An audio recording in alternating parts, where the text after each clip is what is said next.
If you clarify. Okay, so bago magsimula yung hearing kanina, putek nagpang-abot na agad si Lacson at saka si Marcoleta. Pakinggan lang natin ng konti. Questions before we start. But these are prejudicial questions, Mr. Chair. Later.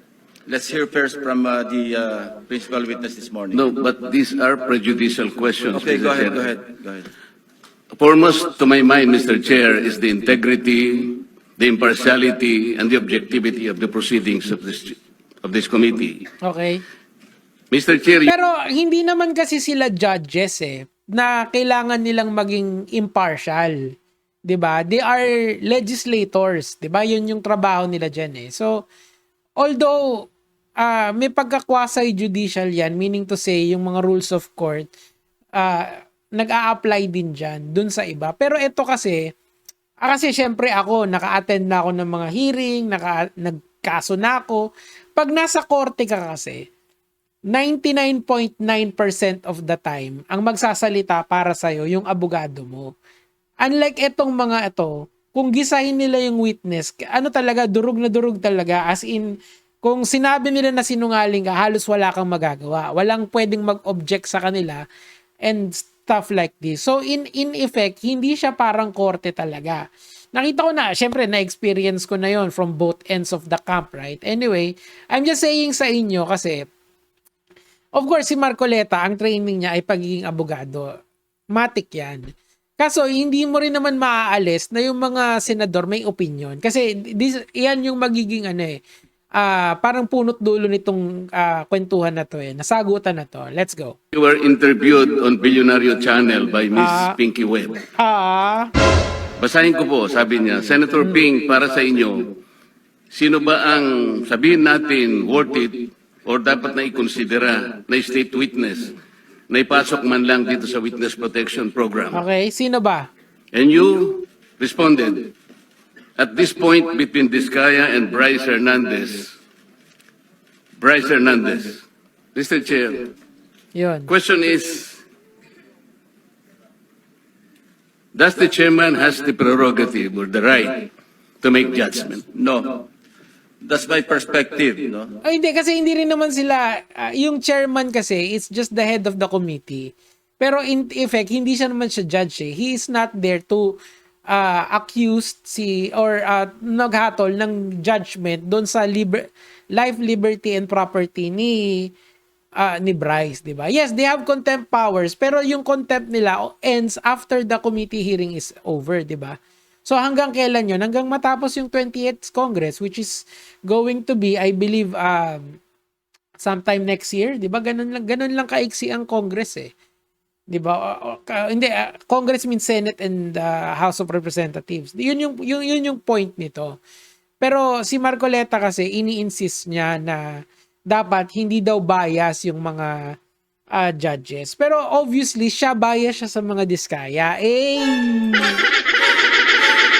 Tuloy natin. That's my personal opinion outside of the hearing Okay, or yes. outside of this hall. So don't question my opinion. I That's am my not questioning your opinion. Lakas ni Lacson. Nako, wow! Suntukan na lang, Lacson ako, all in. Yung nasa likod niya, what you say, boy? What you say, boy? Mr. Chair, but you are the Let's not chairman quarrel of this here. committee. Anyway, let's proceed with the You are not interested in the prejudicial question that I am going to raise, Mr. Chair? Go ahead, you raise your Kaya nga sinasabi ko sa inyo You're an questioning my investigator, opinion. we are investigating. Away kagad tayo rito. Nag 1 minute suspension si Lacson, tapos eto na yung matindi. Eto na talaga yung yung pinaka-kicker nito. An investigator cannot be judge at the same time. No,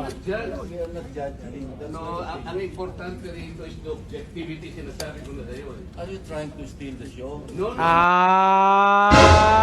Umiepal ka ba? In other words, Marcoleta yan I mean, kahit naman nung nasa Congress yan, ganyan talaga yung aakto ni Marcoleta. Parang siya, kontrarya na tinatawag. Hindi kontratista. Kontratista. Yun. Hindi kontra. Kontra ng kontra di ba? Kasi nga, in effect kasi, although hindi niya sinasabi explicitly na pinoprotektahan niya yung mga diskaya, parang he is lawyering for the diskayas. Ang problema kasi, this is not even This is a hearing in aid of legislation. This is not the court, 'di ba? Sa korte, iba yung magiging depensa ng mga diskaya. Gets nyo? Hindi ko alam kung anong pinuputok ng butche ni Marcolelat Anyway, tuloy natin. No, I am raising prejudicial question. Your faith in robot to prevent the proceeding? Mr. Chair, sinabi ko na sa iyo, the interest of this committee is the impartiality, the objectivity. Sana huwag kayong magbibigay ng opinion. Yan. So, basically, pinapatigil niya yung mga... Kasi si Tito Sen, kung nanonood kayo ng Facts First, lagi siyang guest doon. Pero maganda naman yung sinabi ni Lacson dito. Ang credibility daw, relative yan. Ibig sabihin, bukas, makalawa, pwede kang credible sa sinasabi mo. Depende yun Depende yun kung paano tatanggapin ng tao. Parang ako, sa sarili ko, di ba? Yung iba sa inyo, kahit may mga issue sa akin, nakikinig pa rin kayo. Kasi nakikitaan nyo pa rin ng value yung sinasabi ko. Yung iba sa inyo, wala na, X na ako for life. Kumbaga, yung mga X sa atin, iwanan na natin. Ang pagpupukosan na lang natin, yung mga nakikinig sa akin, di ba? So, ganun din dito, kaso on a very, very different scale. Mas malaking scale nga lang talaga. Kasi dito, national importance yung mga yan. Anyway, tuloy natin. Why did you choose, for example, Bryce? That's my opinion. You Okay. cannot question my opinion. Outside of this hall, you cannot question my opinion. You also express your I opinion. am questioning your opinion because you are the chairman of this committee, Mr. Chair. What's your Ang mangyayari nito, so, mas credible si Bryce. Pero i-qualify naman ni Lacson yan throughout the hearing. Sasabihin niya na relative lang ang credibility. Minsan credible, minsan hindi. Pero ngayon maganda yung showing ng mga diskaya, 'di ba? Sinabi nila yung proseso, parang kumakanta na nga lahat ngayon kasi they are realizing na baka manapolis na sila. Ilaglag nyo na yung mga tao. And mamaya yung bombshell na testimony ni Alcantara, analyze natin yun, di ba? Anyway, tuloy natin. Yes, Diskaya, bakit ganon? Why are we trying to prejudge this? Hindi. Again, it's not about prejudging kasi hindi naman kayo mga judge to begin with You are legislators. This is in aid of legislation. Even if may bias yung isang senator, I don't think that you should hold them against it Pero in fairness naman kay Senator Lacson, pag nasa hearing na siya, he is so unbiased, lahat pinagsasalita niya.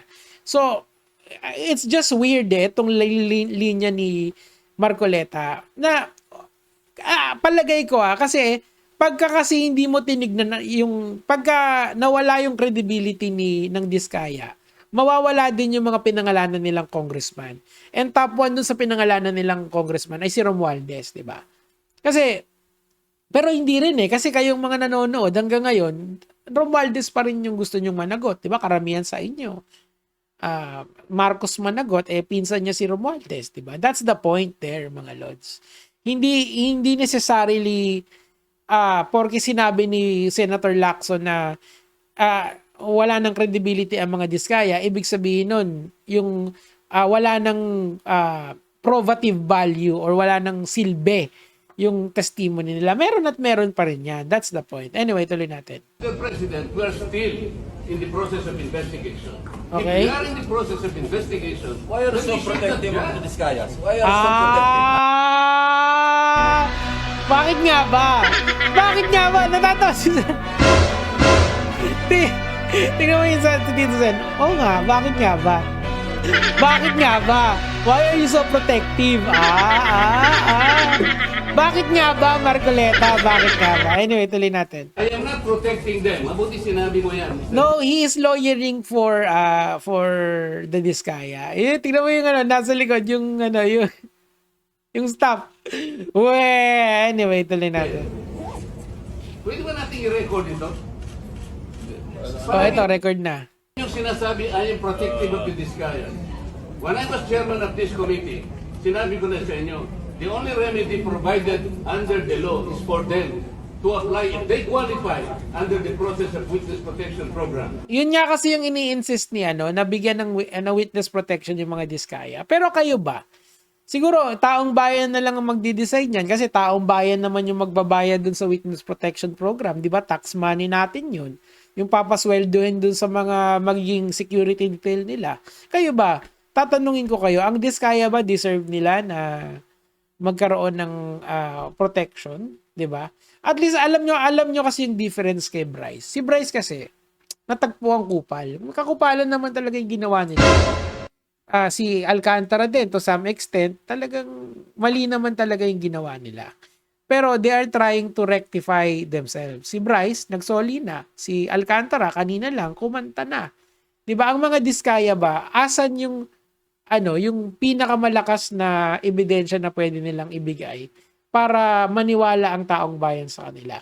Hindi lang kasi to about sa legislation, hindi lang about to sa justice. It's about people's money. Pera natin, 'di ba? Na tinatry nating mabawasan yung corruption sa ating gobyerno. Kasi grabe talaga, men, like sobrang grabe talaga. If I can just tell you yung mga chismis na naririnig ko, talaga magugulat kayo. Anyway, mga Lods, ano ba? Kayo na lang bahalang mag-decide kung sino mas tama sa kanilang dalawa. At saka Marcoleta, bakit nga ba? Sa akin for today, mga Lods.